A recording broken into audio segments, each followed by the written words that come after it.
Palakurthi MLA అసలు MLA ఎవరో కూడా తెలియదు.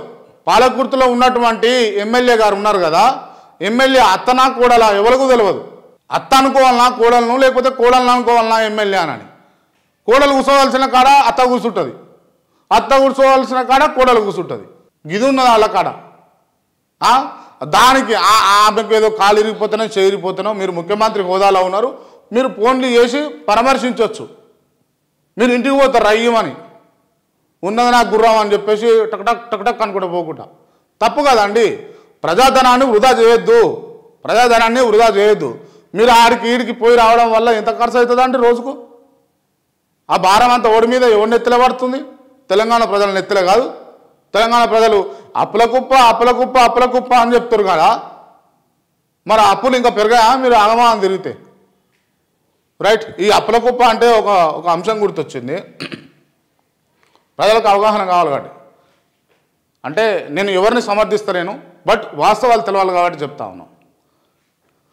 తెలంగాణ రాష్ట్రం ఇచ్చేటప్పుడు మిగులు బడ్జెట్గా ఇచ్చేటప్పుడు తెలంగాణ రాష్ట్రం మిగులు బడ్జెట్ ఇచ్చింది అని చెప్పేసి కాంగ్రెస్ పార్టీ నాయకులు అంటూ ఉంటారు కదా, నిజంగా వాస్తవమే. మిగులు బడ్జెట్ అంత కొంత ఉండే. మిగులు బడ్జెట్గా ఉన్నటువంటి రాష్ట్రాన్ని అలప్పల కుప్ప జరిగిందంటే ఎస్ జరిగింది. అప్పుడు 3 లక్షల కోట్ల రూపాయలు ఉన్నటువంటి తెలంగాణలో ఉన్నటువంటి వనరుల సంపద ఇలా 14 లక్షల కోట్లకు జరిగిందట. అప్పులు జరిగినాయి అంటే ఎట్లా అయిపోయింది అని అంటే, ఏం లేని కాడ 100 రూపాయలకి మనకు భూమి ఇచ్చిర్రు అనుకుందాం. ఓ 50,000కో 60,000కో ఎకరం భూమి ఇచ్చిర్రు అనుకుందాం.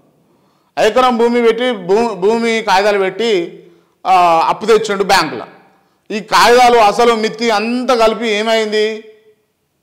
2 లక్షలు అయింది, 4 ఇంతలు అయింది. ఏది మిత్తే? ఓ 10 ఏళ్ళకో 12 ఏళ్ళకో. కానీ భూమి విలువ ఎంత పెరిగిందట? 50 లక్షలు పెరిగిందట. భూమి విలువనేమో 50 లక్షలు పెరిగింది. నువ్వు తెచ్చుకున్న అప్పుకేమైంది? 2 లక్షలు అయింది 50,000 తెచ్చుకుంటే.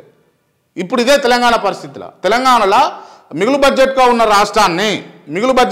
రాష్ట్రాన్ని ఇవాళ అప్పుల కుప్ప అయింది. వాస్తవమే, కాదనడానికి లేదు. అప్పులు అయినాయి, అప్పులు మళ్ళీ కంటిన్యూ చేస్తుంది రేవంత్ రెడ్డి ప్రభుత్వం, కాదనం.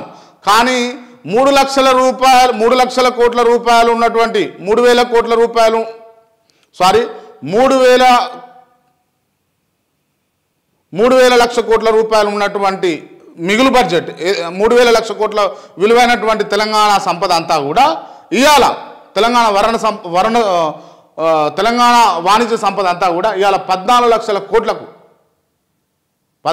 కోట్లకు పోయిందట. అంటే డెవలప్మెంట్ జరిగిందా జరగలేదా అన్నది తెలంగాణ ప్రజలు నిర్ణయిస్తారు ఇక. రైట్. అంటే ఈడ బీఆర్ఎస్ ఏదో పొడిచింది అట్లా ఇట్లా కాదు, జరిగింది. ఈడ వాస్తవాన్ని ఒప్పుకోవాలి, అవాస్తవాన్ని మనము ప్రతిఘటించాలి. క్షమించండి అని అంటా ఉన్నారు. మీరంతా క్షమాపణ చెప్పి తీరాల్సిందే. Deputy CM Pawan Kalyan ultimatum.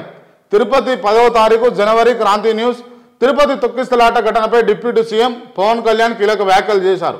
ఘటన బాధ్యత తీసుకుని టీటీడీ చైర్మన్ ఈవో జేఈఓతో పాటు పాలక మండలి క్షమాపణ చెప్పాలని సూచించారు. తొక్కిసలాట ఘటన తనకు ఎంతో బాధను కలిగించిందని వ్యాఖ్యానించారు. పవన్ కళ్యాణ్ దెబ్బకు దిగొచ్చిన TTD chairman BR Naidu. Tirumala తొక్కిసలాటపై టీటీడీ చైర్మన్ బిఆర్ నాయుడు క్షమాపణ చెప్పారు. ఈ ఇష్యూలో తనపై పవన్ కళ్యాణ్ ఆపాదించడం భావ్యం కాదన్నారు.